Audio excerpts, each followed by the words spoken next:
Understanding words is what you really need to start doing. You need to start doing your homework and understanding words. If you put an S in front of words, it becomes swords. And that's what words are. They're cutting. They can cause you great trouble. Humans are word-controlled creatures. So we need to establish what words mean. Again, when we talk about law, there's a Roman maximum in law that says, "For he that would be deceived, let him." Simply meaning, if you are so ignorant as to be deceived, then that's your business, that's your problem. So you need to do your homework and find out what the words mean, especially in relation to law and government. Because there is a world of occultism that is operating today throughout the world, in which you use certain words, and when those words are used in a court, they don't mean the same thing at all. Understanding law and the words of law, there are two things that this planet has: water and earth, water and land. Consequently, there are two kinds of law: the law of the land and the law of water. You've heard the term law of the land, but in point of fact, that's precisely what this word means, law of the land, because it is the people who live on land. And that is opposed to something else called the law of the high seas, or the law of water. You need to understand the difference. The law of the land is the law of the culture that lives on the land. And so consequently, the law of the land is different in every country. You can do things in America you can't do in Russia. You can do things in Africa you can't do in England. So the law of the land is the law of the culture that lives on that particular land. However, there is a higher law that dominates the entire world. It's called the law of the water, or the law of the high seas. The law of water is referred to as the law of money. It doesn't matter what color you are, where you're from, or where you live. Money is money. And anytime you're doing banking or using money, you are now under the law of water, Maritime Admiralty. If you go back in history, in ancient history, where all of this began, back in the land of Canaan, and you probably have heard in the Bible, the land of Canaan. The Canaanites were Phoenician bloodline, and in the ancient Phoenician language, Cana meant merchant banker. The very word merchant comes from mer, M-E-R, for the sea, for water. As a mermaid, we have merchant. Merchant bankers. Let me give an example of the difference between the law of water and the law of the land. The law of water, as I said, is a law of banking, money, as opposed to the law of the custom of the people, or the law of the land. The Statue of Liberty must be put in water. It could not be put on American land as such. It had to be put in the harbor, because it's not the Statue of Freedom. It's a statue of liberty. Liberty is what a sailor gets when he pulls into port on a ship. He gets liberty. He's not free. So America is not the land of the free and the home of the brave. We're not free or brave, period. We're not free. This is not a free country. Now let me give you an example of how this law of the water works. Why is it that you have to go to court? People are always concerned about going to court. You go to court because you play basketball and tennis on a court. How do you play tennis on a court? You play with a racket. Why? Because that's what it is. It's a racket. And make no mistake, they do not pick words by chance. These words are very serious. They do not use words in terms with no avail. These words are very important. When you go into a court, what's the idea of going to court? It's a game, like basketball. The whole idea in a court is to put the ball back in the other guy's court. One team gets up and they throw the ball over to that team of lawyers. That team gets up and throws the ball back into their court. And consequently, it's a ball game. And the judge is wearing a black robe, so he is the referee. The judge is the referee. He doesn't care which side wins or loses because he's going to get paid anyway. So he couldn't care less. He's merely there as a referee, and that's why he wears a black robe. And that's another interesting subject we can get into later. But the judge is a referee between two teams. The judge, we are told, rules from the bench. The word bench in Latin is a bank. Therefore, the judge rules for the bank. Where do you find banks? You find banks on both sides of a river. They're called river banks. And what does a river bank do? It directs the flow of the current sea. The juice. Consequently, your money is currency because it's the flow, the cash flow. And I'll give you an example of how this works. When a ship pulls into a harbor, all ships are referred to as female. Airships, rocket ships, sailing ships are always female. Why? There's a very good reason. Maritime Admiralty banking law says all ships are female because they're carrying items. They're carrying items for money, and so consequently they are under Maritime Admiralty law. Admiralty is where we get the word admiral, admiral of the Navy. Let me give you an example of how this works. When a ship pulls into harbor, it parks at the dock, and it ties off at the dock. The captain has to provide for the port authorities a certificate of manifest, because yesterday the ship was not here, but this morning the ship pulled in, so it has manifested. So consequently, all the products, the $800 million worth of TVs or Toyotas, have manifested. So each one of those items coming off of that ship has come off of water. And they has come in a ship. And consequently, on a ship, all ships have a captain. The word captain comes from a Latin word capital, money. So the captain represents the money that's on board the ship. And as I said, the captain has to present to the port authorities a certificate of manifest for each and every item. How much does it weigh? What color is it? How many doors does it have? Etc. And consequently, the captain presents a certificate of manifest. The ship is sitting in its berth. Wherever a ship sits when it docks is called its berth. She sits in her berth, berthing a ship. Consequently, all the items, as I said, coming off that ship represent money. They came in on water. They are Maritime Admiralty product. And this is true all over the world.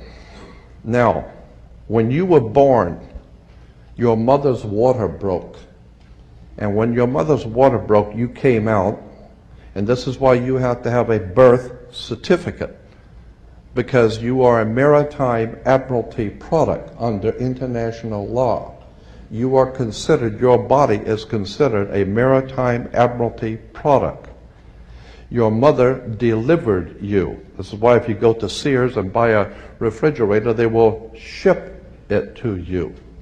They will deliver it. And that's why you were in your delivery room. Your mother was delivering a product. Maritime Admiralty, you came down your mother's birth canal.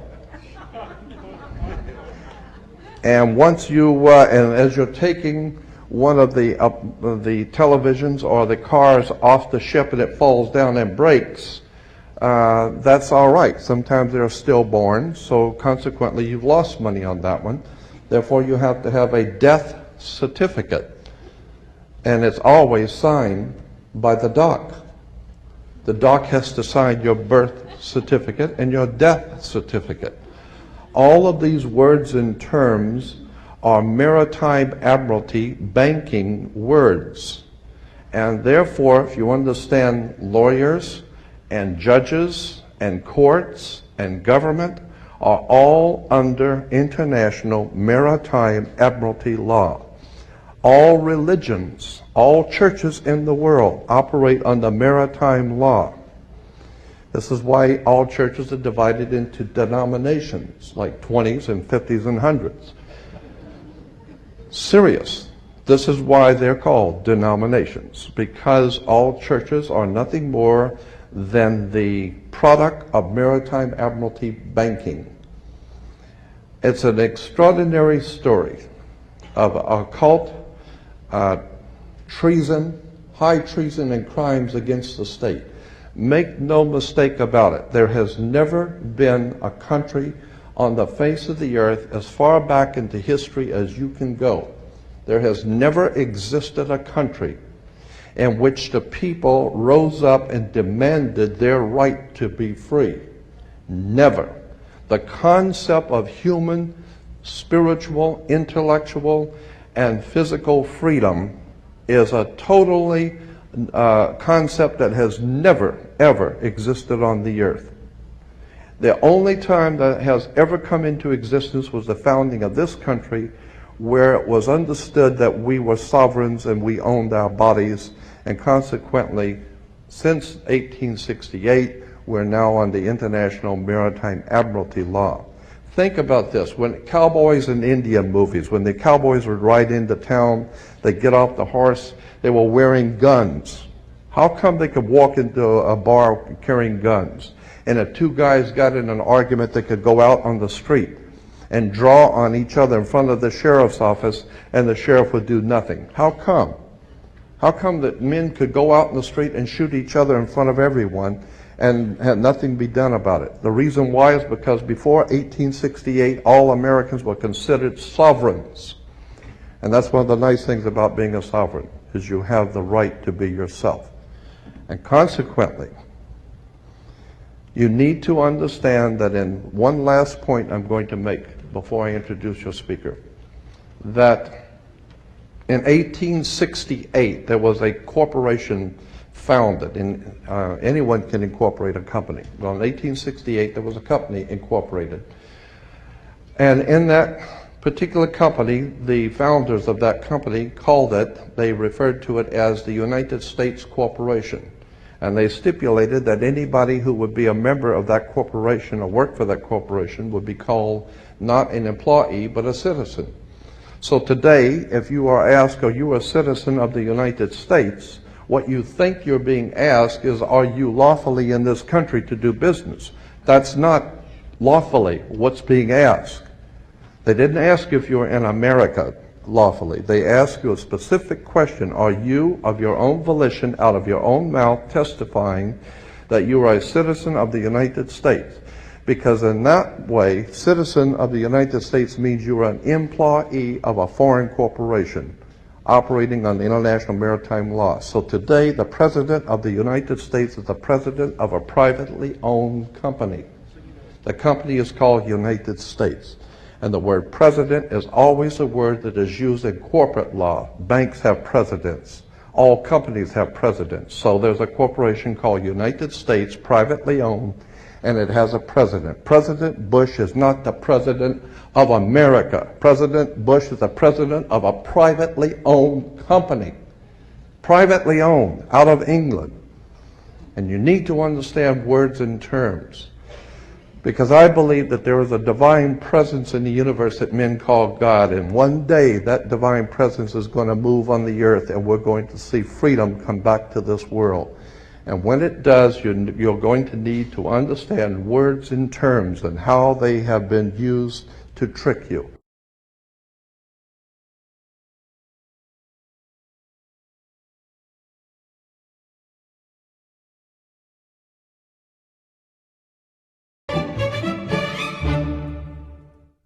Ah, the government.